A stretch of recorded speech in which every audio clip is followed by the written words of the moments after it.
Da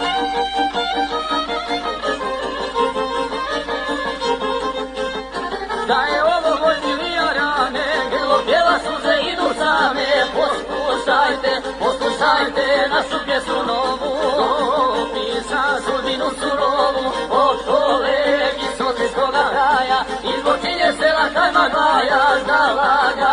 Znala ga je cijela Ozegora, to je moj čan iz dupe Zubora, Kotina, žaravna Posavijena, svi su čuli za to srpskog sina. Pjesme su mu čuvene daleko, im je pjevo i kolega Vjego, to su pravi izvornjaci mili, sa pjesmo se svuda proslavili.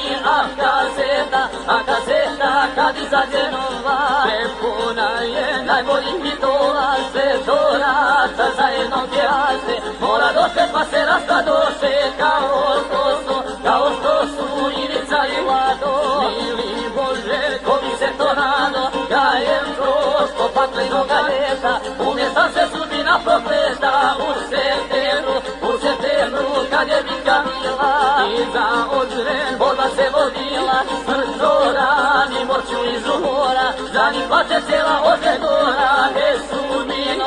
Sudbino, ti prokletana si, to nam grlo pjevačko ugasi, tužno plaće stara majka mila, Mezica je svoga izgubila, sa njom plaću siročići mili. Svog su oca oni izgubili, pokraj groba dječica su dala, svoga oca tužno dozivala, da je kamen pustio mi suze.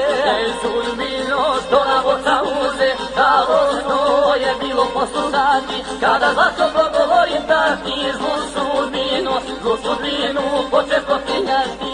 Ću sada svirati, pjevati, moj Zubore počivaju miru, čuvat ćemo našu otačbinu, ti ćeš vječno živjeti u nama.